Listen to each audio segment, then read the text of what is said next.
আসসালামু আলাইকুম। মাসরুস কুকিং ডায়েরিতে আরও একবার স্বাগতম। আশা করি আল্লাহর অশেষ রহমতে আপনারা সবাই অনেক ভালো আছেন। আজকের রেসিপিতে আছে স্বাস্থ্যকর ও সুপার টেস্টি চিংড়ি মাছের রান্না, যা খুব সহজে অল্প উপকরণ দিয়ে রান্না করা যায়। যারা স্বাস্থ্য সচেতন অথচ স্বাদ ভালোবাসেন, তাদের জন্য রেসিপিটা একদম পারফেক্ট। এই ভিডিওতে ধাপে ধাপে দেখানো হয়েছে কিভাবে কম তেল কম মশলা দিয়ে তৈরি করা যায় দুর্দান্ত একটি চিংড়ি মাছের পদ। আর পুষ্টিগুণ সম্পর্কে আমি রান্না করতে করতে শেয়ার করব। এখানে আমি মিডিয়ামের চেয়ে বড় 9টা চিংড়ি মাছ পরিষ্কার করে কেটে নিয়েছি। এখন ভাজার জন্য স্বাদমতো লবণ, হাফ টিস্পুন গোলমরিচের গুঁড়া, হাফ টিস্পুন চিলি ফ্লেক্সটা দিলে সুন্দর একটা স্বাদ আসে। আর দিয়ে দিচ্ছি 2 টিস্পুন কর্নফ্লাওয়ার দিয়ে ভাজলে বাহিরটা ক্রিস্পি হয় এবং ভিতরটা জুসি থাকে। প্লিজ ভিডিওটা স্কিপ না করে ফুল ভিডিও ধাপে ধাপে দেখবেন, তাহলে পরিবারকে একটি স্বাস্থ্যকর এবং চিংড়ি মাছের নতুন একটা রেসিপি উপহার দিতে পারবেন। ভাজার জন্য আমি 1 টিস্পুনেরও কম তেল দিয়ে দিয়েছি। তেল গরম হয়ে গেছে, চিংড়ি মাছ দিয়ে দিচ্ছি। চিংড়ি মাছটা আমি মিডিয়াম টু লোতে 1 মিনিট এপাশ ওপাশ করে ভেজে নেব। 1 মিনিটের বেশি ভাজলে রাবারি ভাব হয়ে যাবে। এক সাইড হয়ে গেছে, আমি অন্য সাইড দিয়ে দিচ্ছি। চিংড়ি মাছ উচ্চ প্রোটিন সম্পন্ন এবং চর্বিযুক্ত একটি সামুদ্রিক মাছ। এতে আছে protein, omega 3, vitamin B12, selenium, যেটা আমাদের দেহের জন্য খুবই উপকারী।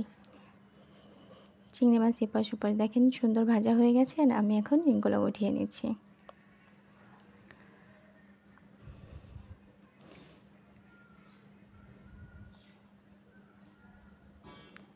এখন একই প্যানের মধ্যে আমি 1 টেবিল স্পুন তেল দিয়েছি। তার মধ্যে দিয়ে দিচ্ছি 2 টিস্পুন রসুন কুচি, 1 টিস্পুন আদা কুচি। এটা আমি আধা মিনিট ছটে করে নিব। আমি আগে থেকেই হলুদ লবণ দিয়ে আলু সিদ্ধ করে রেখেছিলাম, সেটা কিপ করে কেটে নিয়েছি, দিয়ে দিচ্ছি। আলু একটি শক্তিদায়ক খাদ্য, বিশেষ করে কার্বোহাইড্রেট ভালো উৎস।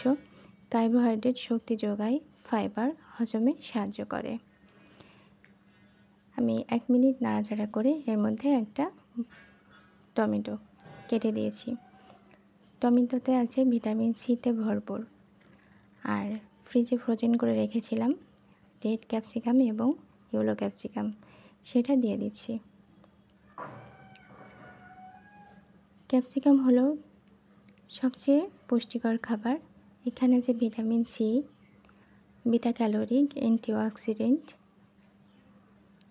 ফাইবার।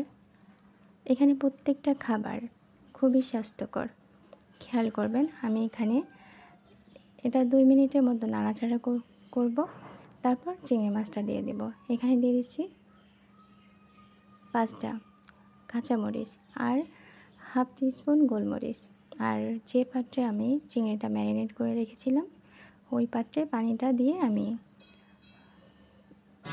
এই সবজির ভিতরে দিয়ে দিয়েছি। 2 থেকে 3 মিনিট আমি সবজিগুলা রান্না করব। তারপর যখন ফুটে উঠবে তখন আমি চিংড়ি মাছটা দিয়ে দেব। এই খাবারে যে উপাদানগুলো একত্রে একটি সুস্বাদু, স্বাস্থ্যকর এবং পুষ্টিকর খাবার তৈরি করে। চিংড়ি মাছ প্রোটিন, ক্যালসিয়াম, তারপর ক্যাপসিকামে আছে প্রোটিন, অ্যান্টিঅক্সিডেন্ট, কাঁচামরিচ রোগ প্রতিরোধ ক্ষমতা বাড়ায়।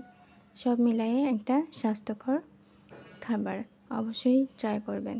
চিংড়ি মাছগুলো দিয়ে উল্টে পাল্টে আমি সবজির সাথে মিশিয়ে দিচ্ছি।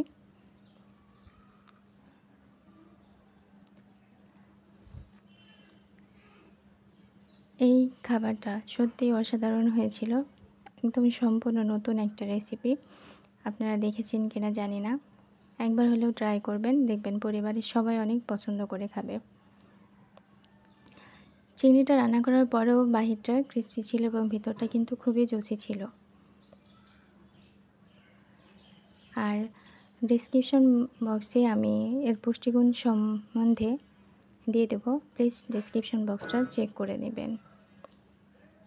রান্না প্রায় শেষের দিকে আমি এখানে হাফ টিস্পুনেরও কম গরম মশলার গুঁড়া দিয়েছি।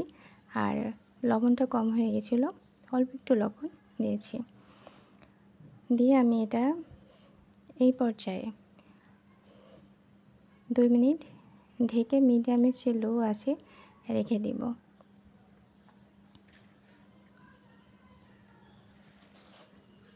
দু মিনিট হয়ে গেছে, দেখেন গ্রেভিটা খুবই ঘন আর চিংড়িটা এতটা সফট হয়েছে, জুসি হয়েছে, না খেলে বুঝবেন না। অবশ্যই একবার হলেও ট্রাই করবেন আর কেমন হলো জানাবেন। চুলার জালটা আমি নিভিয়ে দিয়েছি। আর ফাইনালি দেখেন কতটা কালারফুল একটা চিংড়ি মাছের রেসিপি, সুস্বাদু স্বাস্থ্যকর নতুন রেসিপি। আমার এই রেসিপিটা যদি ভালো লাগে অবশ্যই ভিডিওটি লাইক দিবেন, একটু ফ্রেন্ড ফ্যামিলির সাথে শেয়ার করবেন আর কমেন্টস করে জানাবেন কেমন হলো আমার এই চিংড়ি মাছের নতুন স্বাস্থ্যকর জুসি ইয়ামি টেস্টি এই রেসিপিটা। আর যদি ভিডিওর কোনো অংশ ভালো লেগে থাকে প্লিজ সাবস্ক্রাইব করে পাশে থাকবেন, কমেন্টস করে জানাবেন কেমন হলো। ভালো থাকবেন, আল্লাহ হাফেজ।